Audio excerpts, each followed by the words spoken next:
The other guys thought the mullets were cool, so I gotta keep it consistent. Josh, how are you? Great, man. Is right here good? Yes. Awesome. You're good. Fantastic beard, bro. Thank you. Barbarian style. And also mullet. What went did the decision to do that? I think, we gave it a try, then it started growing, and then I was like, just let's leave it, basically. It's cool. I'm trying to do some fun stuff with my hair before I get too old, so I'm not like a 35-year-old with the mullet. So while I'm in the 20s, still kind of rock it, right? Yeah, fantastic. A couple days before your fight, how's the body? How you feeling? I feel great. Obviously, I came from the 185-pound weight class, so the weight cut's not bad at all. The process has started. You think about visualization and stuff like that, and you could prepare for the fight. The only thing you can't do is speed up the time. So I'm just enjoying my days here in Atlanta and just counting down the clock to ready to go to war. So you were supposed to fight in Dallas, pulled out with an injury. Can you share what that injury was? So I basically separated my AC joint. It runs along the collarbone. It's one of the few injuries where the bone kind of gets out of place and you don't need surgery. Surgery is actually not recommended. So it took me 2.5 weeks, 3 weeks, and we were back on the horse, man. You consider this was like 2 camps in one. How disappointed were you? I was disappointed, like my dad says, man, go cry, but don't cry for too long because that's not going to do shit for you. But I was disappointed, but then, I started rebuilding my mentality and there's things like this, things happen, happens for a reason. So I'm just blessed to be here and healthy again, and be able to fight in the PFL for the second round. Yeah, so let's talk about it, man. Martin Hamlet, tough guy. He was in the finals last year. What do you think of the matchup? I think the matchup's good, man. On paper, it's a good matchup. He's a wrestler. I'm a wrestler, He's like a Greco guy. I wrestled folk style. I think I have a little bit more to offer in the wrestling department. I think I have more to offer in the stand-up department. I was raised with MMA. I have jiu-jitsu in my background too, in the back pocket. So I just think he's a great fighter. I just think I'm better, man. Just flat out better, faster, more agile. And like I say to everyone, man, when you fight me for the first time, you're going to feel something different. So I think that's what's going to happen. Norwegian wrestling, Arizona State wrestling. Let's go. Come on, Arizona. Where are my Sun Devils at? We're a great school. We got Zeke Jones there, ex-USA Olympic coach. I just had greatness my whole life, man. Greatness around me, flowing through me, my dad. And this is it. This is what we work for, And finally, man, for anybody who has not seen your fight style, right? Maybe they only saw your PFL Challenger fight. How does Josh Silveira fight?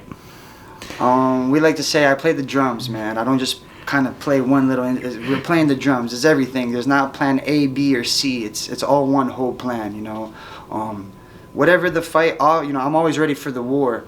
But if the fight finishes early, then awesome, My style is wherever it goes. We're on our feet. We go to the ground. Just don't take me for a wrestler, I will try to kick you in the head too, and strike up top. So I'm just comfortable, man. I'm just a comfortable fighter, I'm meant to be in there. Awesome. I was going to ask, obviously, because on the topic of Martin Hamlet being a championship contender, what message do you think it sends to the rest of the division when you get your hand raised on Friday night?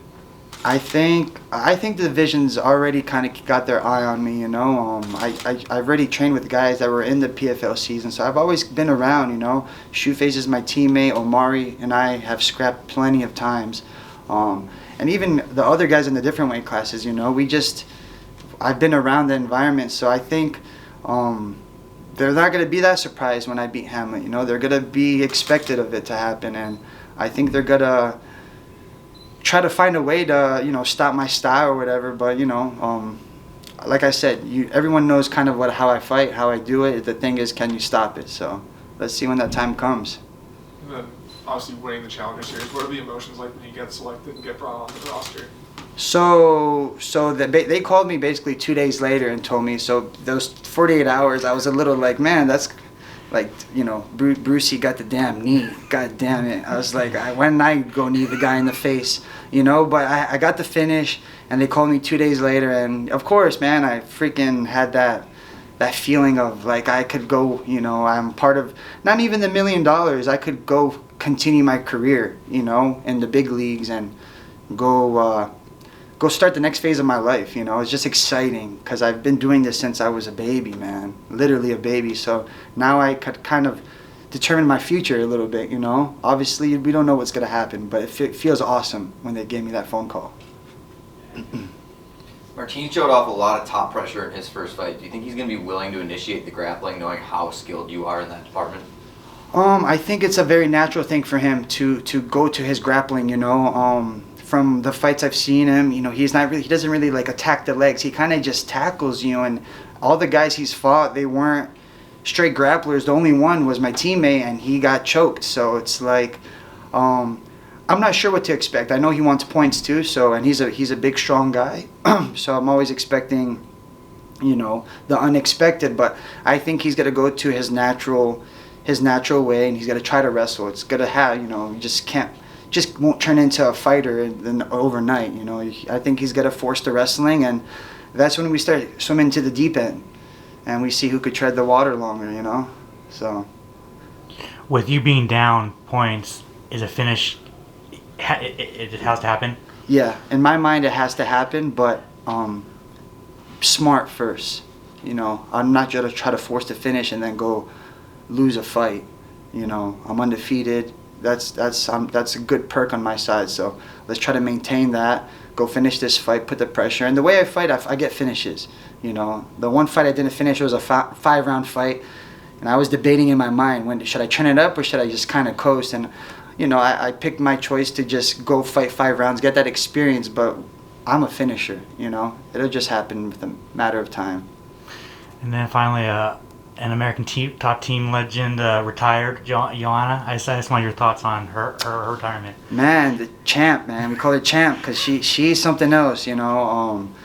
I'm sure you guys feel when she retired. I know she lost. It was a you know, spinning back elbow fist. It's rough to see her go out like that, but man, she put on so much performances for us, right? Like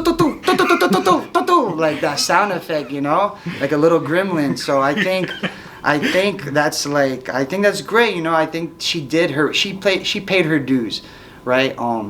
She's a top-notch fighter, you know. She's not gonna go be a gatekeeper, or she's gonna go enjoy herself, man. She did plenty of wars, plenty of battles. Everyone saw that first fight. Come on, who would come back and do that again?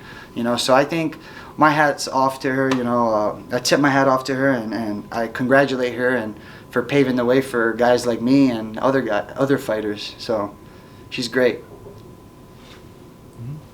I want to say, you know, obviously you're currently on a pretty impressive 8-fight win streak, Mm-hmm. And half of them are actually by submission via rear naked choke.